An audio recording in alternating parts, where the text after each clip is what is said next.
Welcome to Washington Today on C-SPAN Radio for Thursday, July 14th, 2022. President Joe Biden and Israeli Prime Minister Yair Lapid both declaring that Iran should never be allowed to develop nuclear weapons, but differing on the strategy to keep that from happening.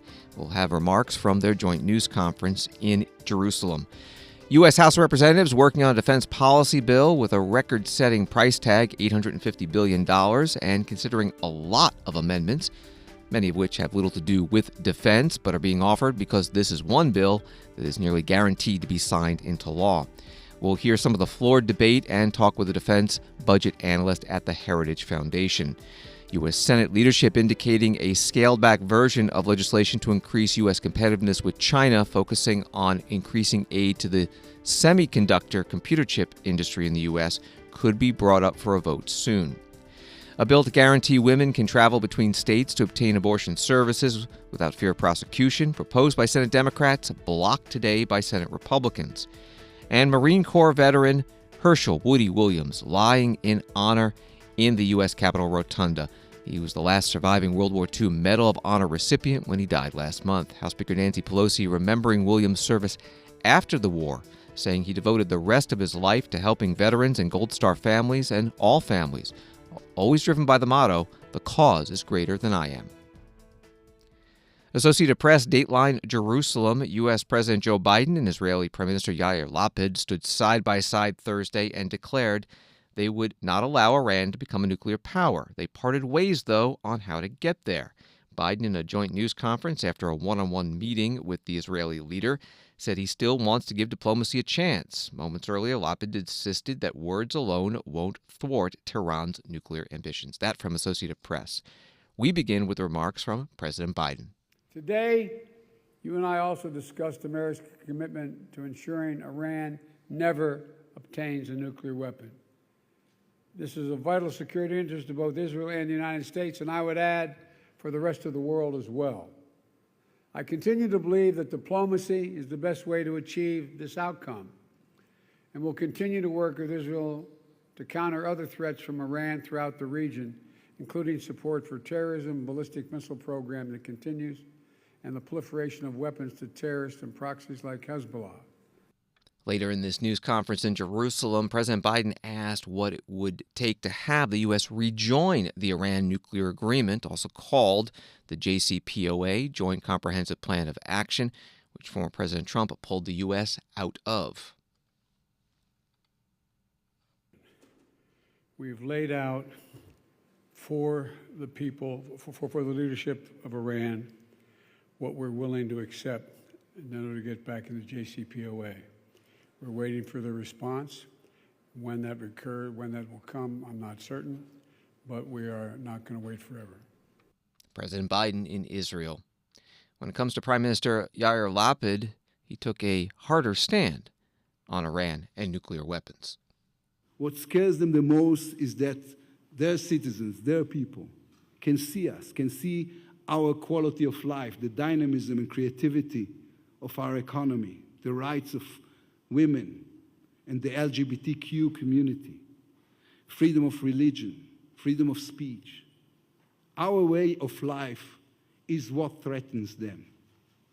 It's what makes the Iranian regime develop its nuclear program.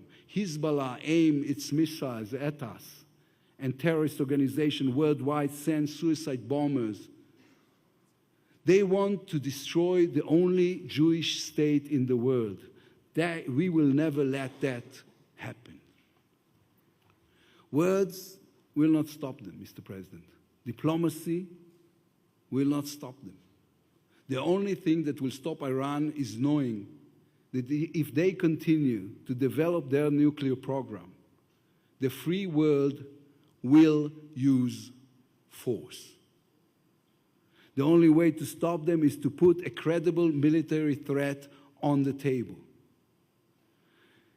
You have said many times, Mr. President, that big countries do not bluff. I completely agree.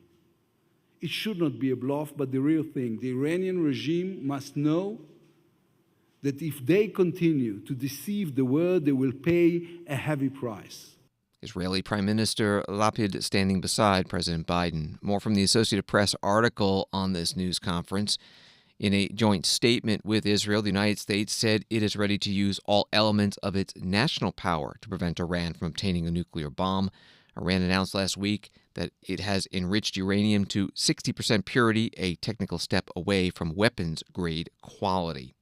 Also, the Iranian president, Ibrahim Raisi, says AP lashed out at the U.S. and its, quote, regional allies for stoking instability in the region. That's according to the state-run IRNA news agency. Raisi quoted, "Any mistake by the Americans and their allies in the region and the world will be met with a harsh and regrettable response."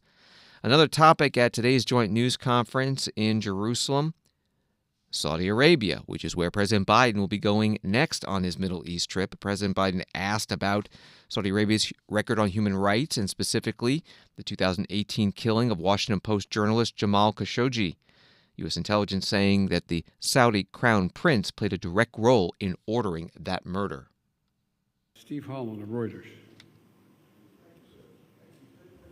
Opposition back home to your meeting with Saudi leaders this week. What will you say to Saudi leaders, specifically to Crown Prince Mohammed bin Salman, about the Khashoggi murder and other human rights practices? And if I may, Prime Minister Lapid, how close are you to an agreement with Saudi Arabia to gain overflight rights, and should we expect that soon? Thank you. With regard to the question you asked me, my views on Khashoggi have been absolutely, positively clear. And I have never been quiet about talking about human rights. The reason I'm going to Saudi Arabia, though, is much broader, is to promote U.S. interest. Promote U.S. interest in a way that I think we have an opportunity to reassert what I think we've made a mistake of walking away from, our influence in the Middle East. I'm going to be meeting with 9 other heads of state. It's not just it happens to be in Saudi Arabia. And so there are so many issues at stake that I want to make clear that we can continue to lead in the region and not create a vacuum that is filled by China and or Russia against the interest of both Israel and the United States and many other countries. And so the purpose of the visit is to coordinate with 9 heads of state what are in U.S. interest, and I believe in Israel's interest as well. So you don't expect to bring up Let's the Prime Minister. I always bring up human rights. I always bring up human rights. But my position on Khashoggi has been so clear. If anyone doesn't understand it in Saudi Arabia or anywhere else, then they haven't been around for a while. Thank you. About the overflights of Saudi Arabia, of course, as I was saying in my speech, we are all for promoting normalizations with every country in the region that it is possible. But since the president is going to Saudi Arabia and there will be a finalization of the issues over there, I will let the president finalize this when he's in Jeddah. Thank you, Prime Minister. I'm optimistic. President Biden and the Israeli Prime Minister Yair Lapid in Jerusalem, a joint news conference. President Biden also receiving today the Presidential Medal of Honor from Jerusalem, presented by the Israeli president, Herzog, and the president attending the Maccabi Games, meeting with Jewish American athletes before going to the opening ceremony. The Maccabi Games were delayed 1 year due to the coronavirus pandemic. 10,000 athletes from 80 countries competing in 50 different sports, occasionally known as the Jewish Olympics. And before President Biden does head to Saudi Arabia on Friday, he'll be in East Jerusalem, the first U.S. president to visit that part of the city claimed by the Palestinians as their capital, and then going to Bethlehem in the West Bank, meeting with the Palestinian Authority President Mahmoud Abbas. Back in Washington, D.C., U.S. House moving to pass the $850 billion National Defense Authorization Act for fiscal year 2023, also known as NDAA. The House version, $37 billion more than President Biden requested. Washington Post writes, legislation considered one of the few must-pass measures each year is a regular forum for policy disputes that in some cases are peripheral to national security. This year's bill attracted more than 1,200 proposed amendments from House members, shattering levels of interest seen in previous cycles and earning rare public rebukes from the House Armed Services Committee's top Democrat and Republican. In a couple of minutes, we'll talk about some of those amendments and the spending with the Heritage Foundation defense budget analyst. But first, some of the floor debate it's been taking a couple of days to get through this bill. This is from Wednesday. Democratic Congresswoman Barbara Lee of California offering an amendment to cut $100 billion from the bill. You'll hear opposition from Mike Rogers of Alabama, who's ranking Republican on the Armed Services Committee. I rise in support of our amendment. It's the Lee-Pocan Amendment number 13 to cut $100 billion from the fiscal 23 Defense Authorization Act. The amendment is structured so that this cut would not reduce pay or benefits for uniform and civilian personnel or their families. And I want to thank my co-sponsors, starting with my friend and co-chair of the Defense Spending Reduction Caucus, Congressman Mark Pocan. And also I want to thank Chairman Smith and Chairman McGovern for their support to permit us to bring this amendment to the floor. Mr. Speaker, this House again stands poised to pour over $800 billion into a defense establishment that is unauditable, unaccountable, and does little to answer the biggest threats to the safety and the welfare of our people. The Pentagon is the only, mind you, the only federal department that has never passed an audit. And yes, I worked to get a requirement the DOD pass an audit written into permanent law a couple of years ago with the help of my friend and colleague, Chairman Smith, and also our colleague, Dr. Burgess. And yet still, the Pentagon says it won't be able to pass an audit for almost another decade. What is this about? It's really a shame and disgrace. It's not hard to find places to cut at the Pentagon. In fact, last year, Senator Sanders commissioned a Congressional Budget Office study that detailed various scenarios for how we could save $100 billion per year without compromising American security. And that $100 billion is sorely needed for other key national priorities. If we reinvested that $100 billion, it could pay to hire 1 million elementary school teachers to relieve the current teacher shortage. It could pay to power every home in America with solar energy. Or it could provide every family in America with the $700 stimulus payment. We face an array of threats in America today, including the continuing COVID health emergency and the impacts of climate crisis. It's our duty to look for savings at the Pentagon and meet the urgent needs of the American people. So I urge my colleagues to support our amendment. Thank you, and I reserve the balance of my time. The gentleman from California reserves. I yield 2 minutes to the gentleman from Wisconsin, Mr. Pocan. The gentlewoman reserves. For what purpose does the? Yeah, sorry about that. For what purpose does the gentleman from Alabama seek recognition? I rise in opposition to this amendment. Gentleman is recognized for 5 minutes. Thank you, Mr. Speaker. This amendment would arbitrarily strip $100 billion out of this bill. That's a 12% of total defense spending it would cut. This amendment would have catastrophic effects on training and readiness. It will endanger the safety of our service members by delaying critical safety upgrades on ships, aircraft, combat vehicles, and facilities where they serve.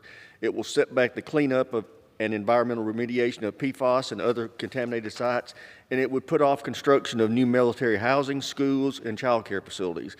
It would further postpone critical modernization efforts needed to deter China and other adversaries, and the list goes on and on. I urge members to oppose the amendment, and I reserve the balance of my time. Congressman Mike Rogers opposing the amendment offered by Congresswoman Barbara Lee. The House defeated the amendment by a vote of 151 to 277.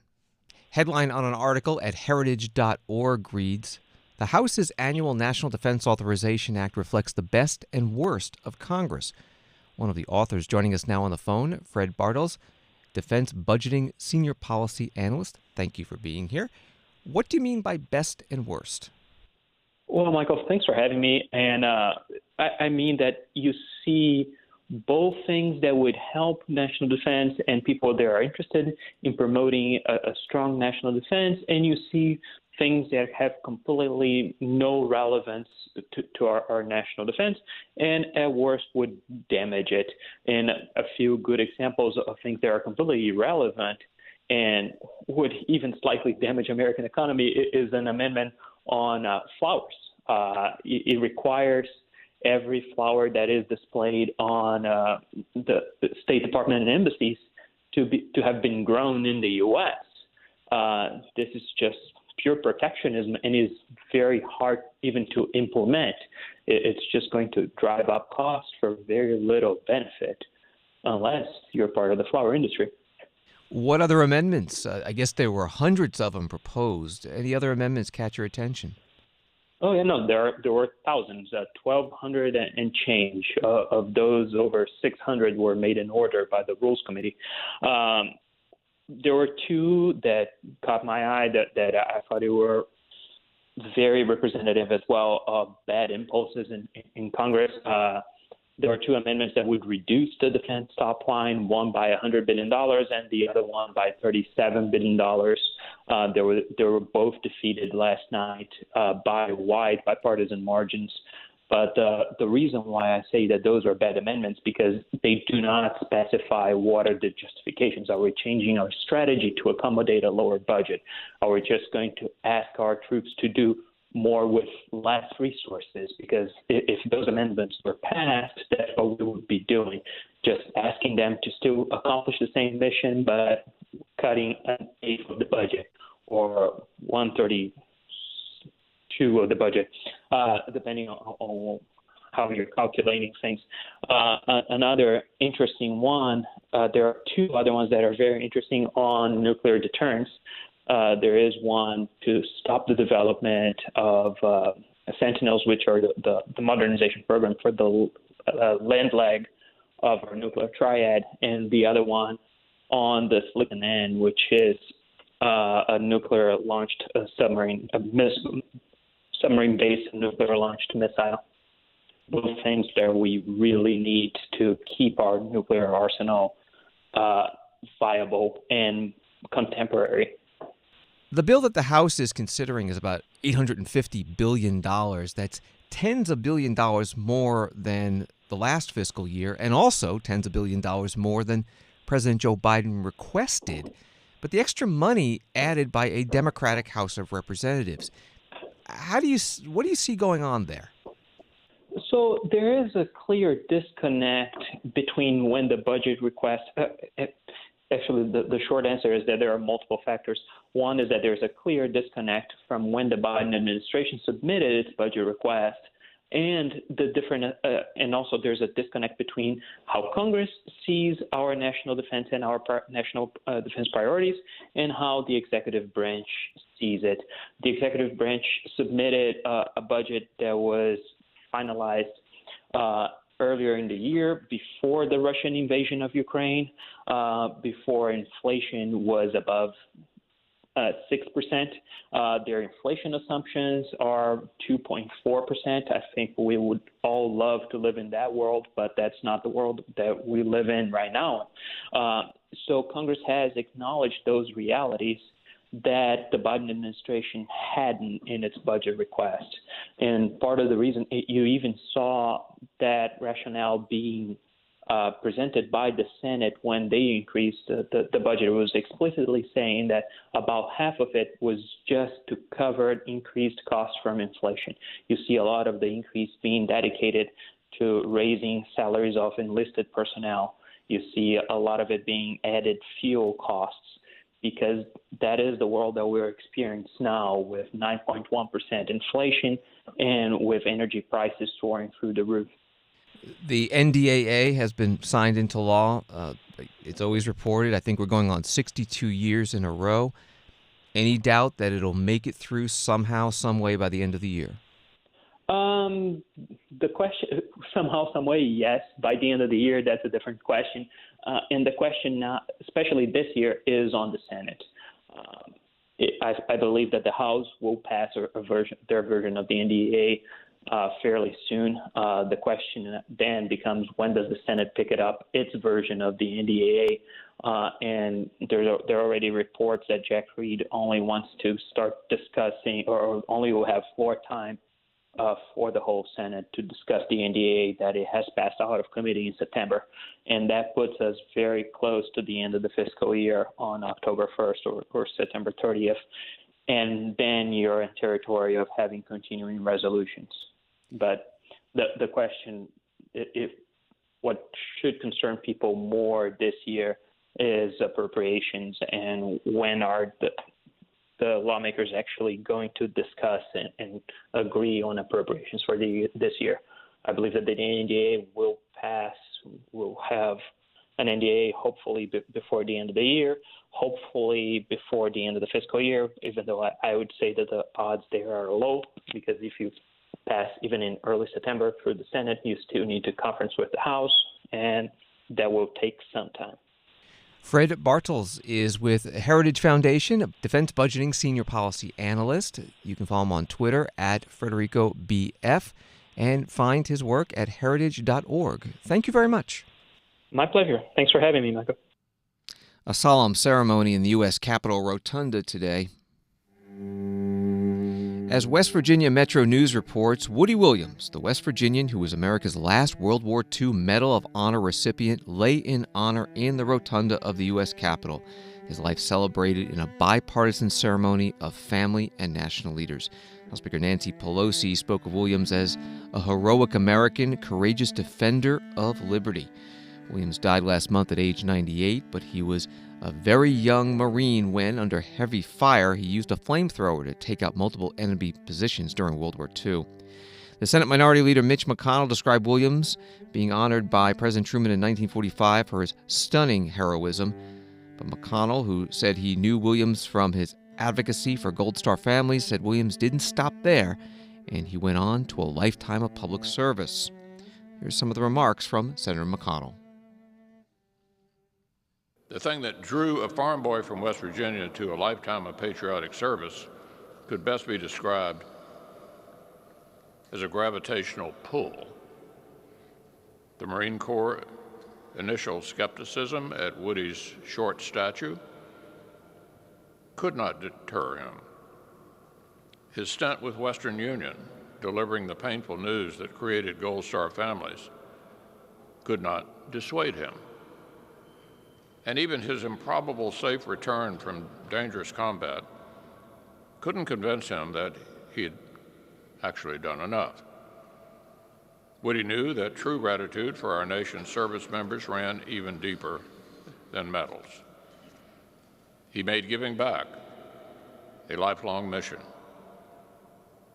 giving back to his brothers in arms, giving back to generations of servicemen and women who followed in their footsteps, and especially giving back to the families of the fallen who'd never got to welcome their loved ones happily home.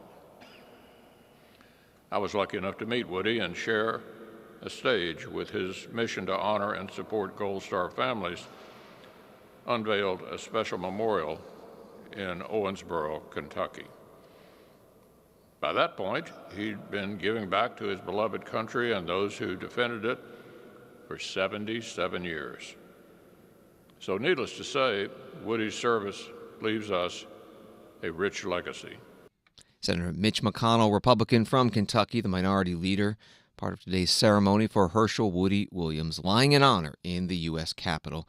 Williams, the last surviving World War II Medal of Honor recipient when he died last month. Senator Joe Manchin, Democrat from West Virginia, Williams' home state, said on the Senate floor this week that Williams wanted to lie in honor in the U.S. Capitol, quote, not for himself, but to represent all Medal of Honor recipients of World War II. In Washington, there was a groundbreaking today on the National Mall for a new Desert Shield Desert Storm Memorial. You might remember that conflict known as the First Gulf War.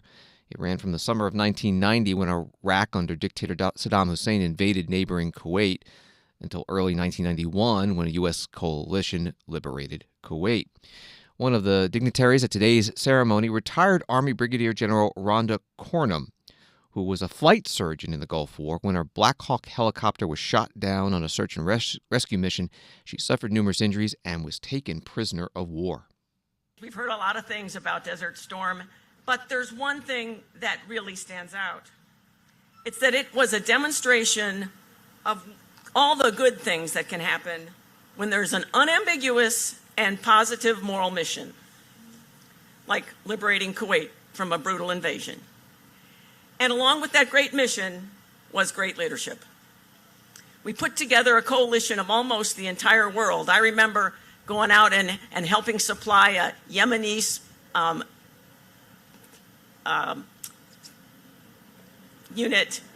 medical unit. And it didn't matter that we didn't speak the same language. We all needed the same kind of stuff. So despite the diversity of languages, resources, military capabilities, cultures, colors, and forms of government, we all came together with a single vision. From the privates to the generals, everybody knew what that vision was. We came to liberate Kuwait and restore their government, and everybody believed it was the right thing to do. There's a lot of lessons to that if you're going to prosecute military actions. So I hope this memorial will teach people and remind them that we shouldn't judge the importance of a war by how long it takes or how many people die in it. We should judge the importance of a war on what's at stake and what's accomplished. Retired Army Brigadier General Rhonda Cornum, veteran of the First Gulf War and was POW in that war, the groundbreaking today for a new memorial to Desert Shield and Desert Storm. Scheduled opening, Veterans Day 2024 on the National Mall. Washington Today continues in a moment. Listening to programs on C-SPAN through C-SPAN Radio just got easier.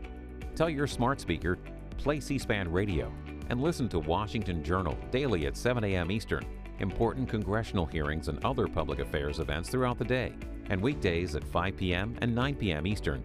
Catch Washington Today for a fast-paced report on the stories of the day. Listen to C-SPAN anytime. Just tell your smart speaker, play C-SPAN Radio. C-SPAN, powered by cable.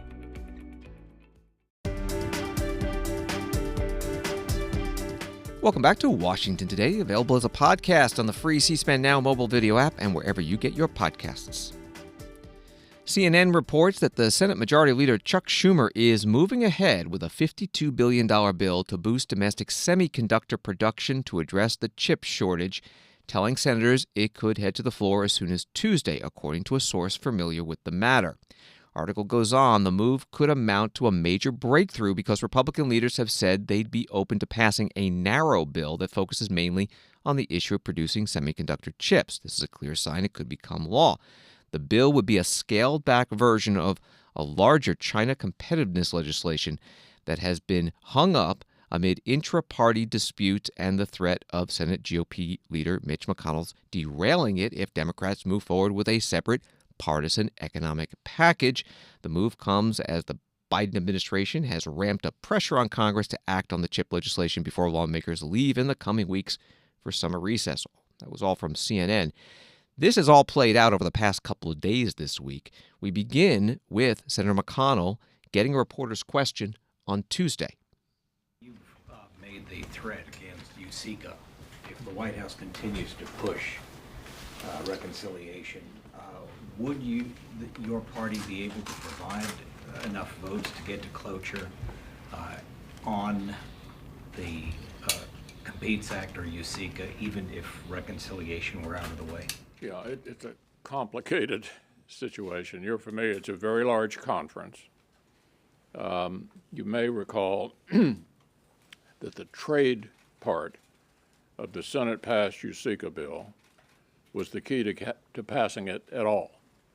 In other words, there were not 60 votes there to pass the Senate version of USICA without the trade portion negotiated by Senator Crapo and Senator Wyden. The House doesn't seem to like that. The conference is stuck. And so it seems to me there are a couple of ways out of this. potentially.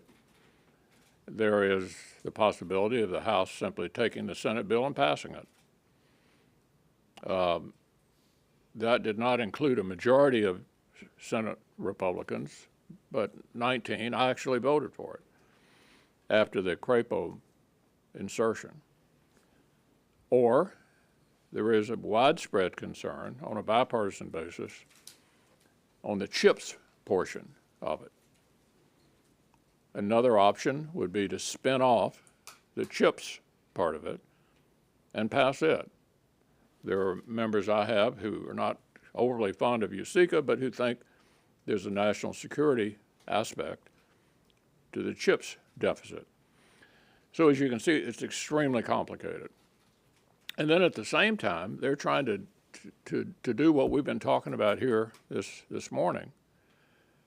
Add it all up, if it all happened, another $1.5 trillion on top of what's already been done.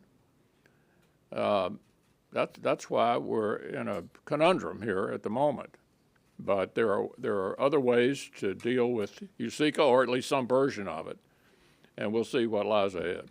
That's Senator Mitch McConnell, the minority leader, Republican from Kentucky, speaking with reporters way back on Tuesday about those options. Back to the AP article, a Democratic leadership aide in the House said the Senate bill has too many fundamental problems to get the necessary 218 votes in the House. Meanwhile, senators from both parties are wary of settling for the $52 billion in financial incentives after working for years on other priorities in the bill.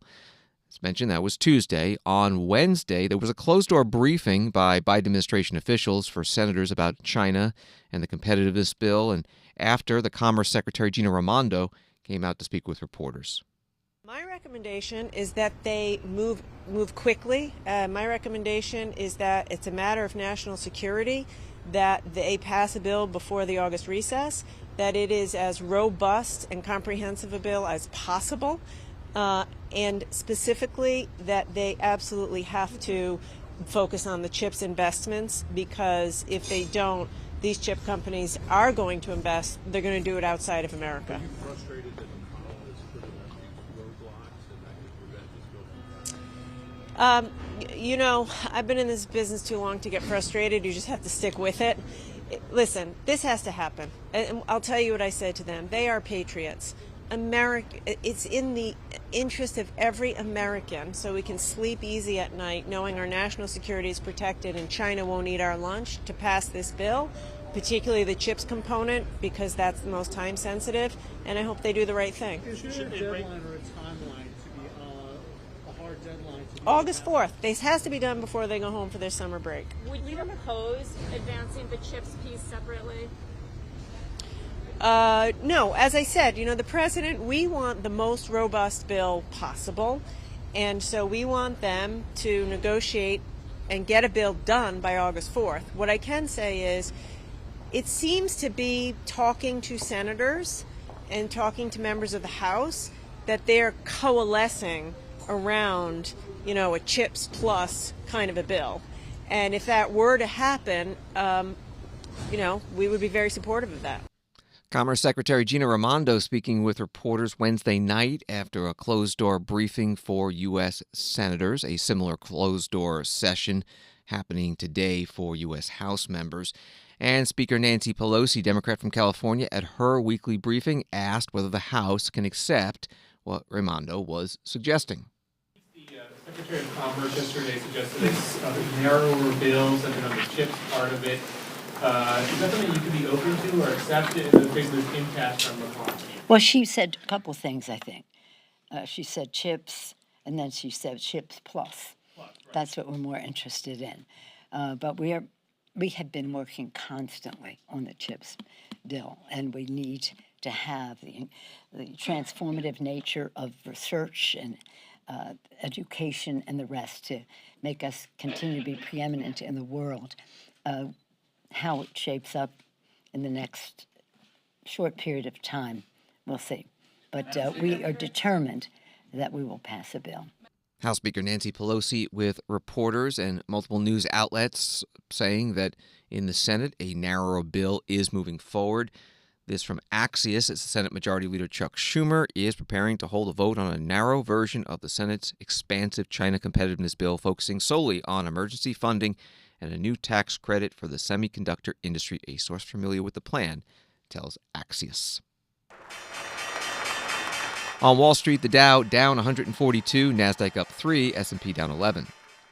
Labor Department says applications for unemployment insurance rose by 9,000 last week to 244,000. That's the highest level in nearly 8 months. But the total number of Americans collecting unemployment benefits fell by 41,000 last week and continues at about a 50-year low.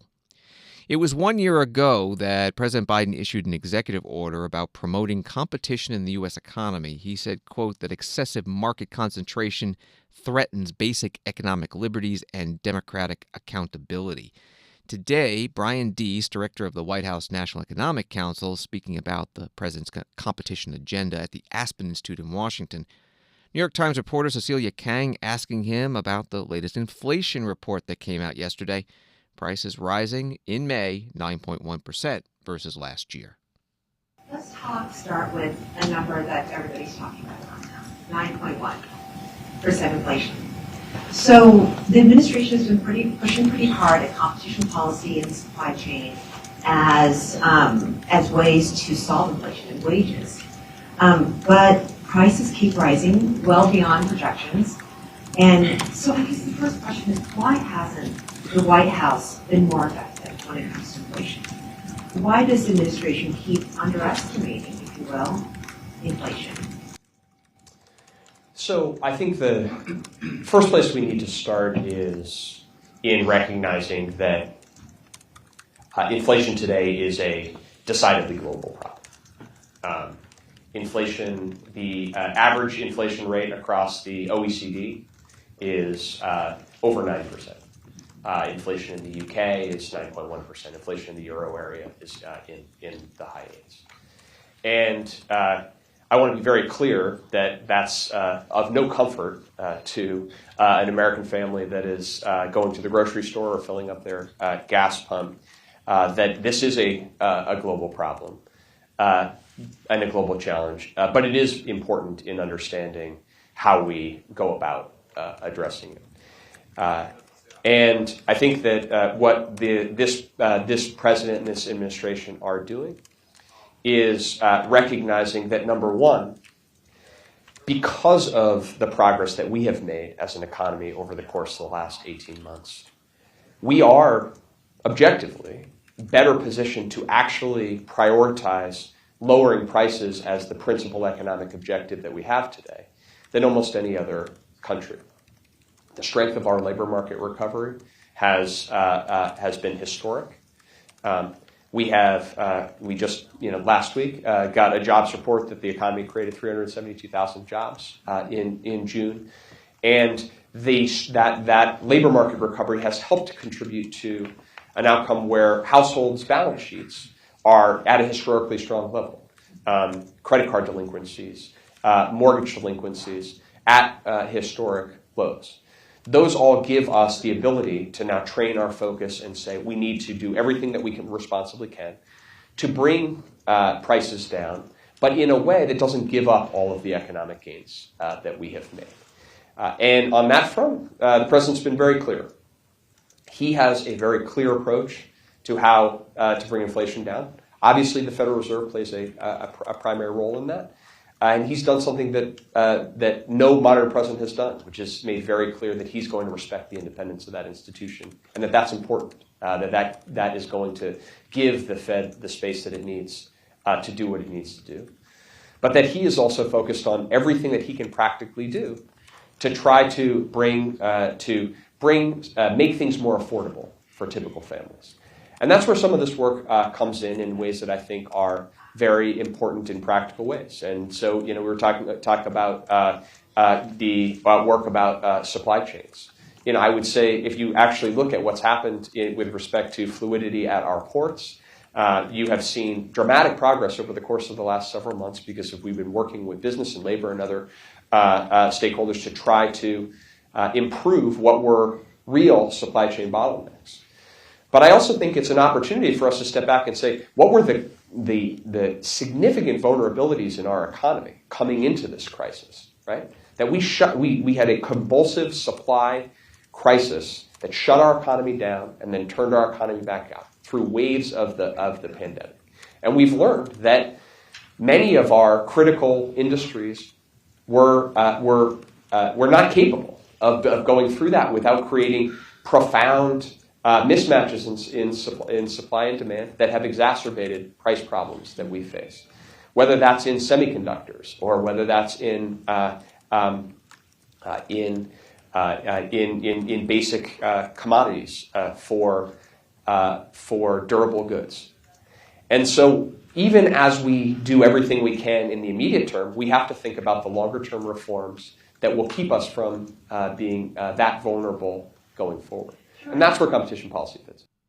Brian Deese is director of the White House National Economic Council, sitting down today for discussion at the Aspen Institute in Washington, D.C. This from TheHill.com. Republican Senator James Lankford of Oklahoma on Thursday blocked a Democratic request to unanimously pass a bill seeking to protect interstate travel for abortion. The measure would also protect healthcare providers who provide abortions to out-of-state patients. The article continues with full-scale legislation to codify Roe v. Wade lacking the votes to pass the upper chamber. Democrats have looked for other legislative responses after the Supreme Court struck down the nearly 50-year decision that established a constitutional right to abortion.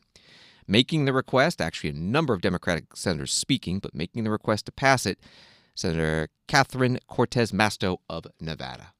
What legislators are doing across the country to restrict women from traveling is just blatantly unconstitutional. They constrain the fundamental constitutional right to travel. They are anti-woman, they're anti-business, and they're anti-provider. And let me just say, merely proposing this legislation, merely talking about civil action or prosecuting a woman or a provider or even an employer that helps a woman to travel is having a chilling effect. In my state, we are already seeing that these proposals are having a chilling effect on my providers who are worried about offering quality abortion care in the face of potential lawsuits. And in Montana, reproductive health clinics are even limiting care to in-state residents only. Imagine traveling hundreds of miles for essential health care only to be turned away for fear of a lawsuit. That's why I and my colleagues have introduced this bill to make it crystal clear. States cannot and must not prosecute women who travel across state lines for critical reproductive care. Our legislation also protects healthcare providers in destination states and anyone who helps women travel for the care they deserve, from businesses to taxi drivers to doctors. Today, we're calling to pass this legislation. If my colleagues on the other side of the aisle believe in states' rights and the liberty of freedom of women in this country, they should support this bill. If they believe in the fundamental right of all Americans to travel, they should support this bill. Senator Catherine Cortez Masto on the Senate floor. She asked unanimous consent to pass it, which means all senators must agree. Senator James Lankford of Oklahoma did object. This administration has quickly become the most pro-abortion administration in American history and has rapidly moved to accelerate abortions across the country, while millions of other Americans just asked a simple question: does that child in the womb have the right to travel in their future? Do they get to live? To some would say no, they're terribly inconvenient, they need to die. To others would say, why don't we actually live by our values, including the right to life? So, while there is conversation about how to put a piece of legislation out that may very well protect individuals that are being trafficked to go to other states to get an abortion, or all kinds of other issues that are there, I come back to the most basic thing. There's a child in this conversation. And maybe this body should pay attention to children as well, and to wonder what their future could be to travel in the days ahead as well. I look forward to the day when we're talking more about that little girl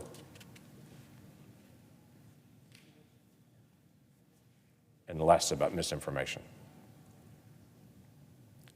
I object. Senator James Lankford on the Senate floor. The U.S. House plans to debate and vote on a similar bill on Friday, guaranteeing women the ability to travel between states for abortion services, and also a second bill to codify the right to an abortion, a bill the House has passed before. It begins at 9 a.m. Eastern on Friday. It'll be live here on C-SPAN Radio and also C-SPAN Television. And before we go, some news about Ivana Trump, the first wife of former President Donald Trump. She has died at the age of 73. The family putting out a statement. It's with deep sadness we announce the passing of our beloved mother, Ivana Trump. The children putting that out. Our mother was an incredible woman, a force in business, a world-class athlete, a radiant beauty, and caring mother and friend. And Donald Trump posting as well. She was a wonderful, beautiful, and amazing woman who led a great and inspirational life. Her pride and joy were her 3 children, Donald Jr., Ivanka, and Eric. She was so proud of them, as we were all so proud of her. Rest in peace, Ivana. That from Donald Trump. Thanks for listening to Washington Today. Sign up for C-SPAN's evening newsletter word for word to get Washington's top stories emailed to you every day. You can sign up at c-span.org/connect. Have a good night.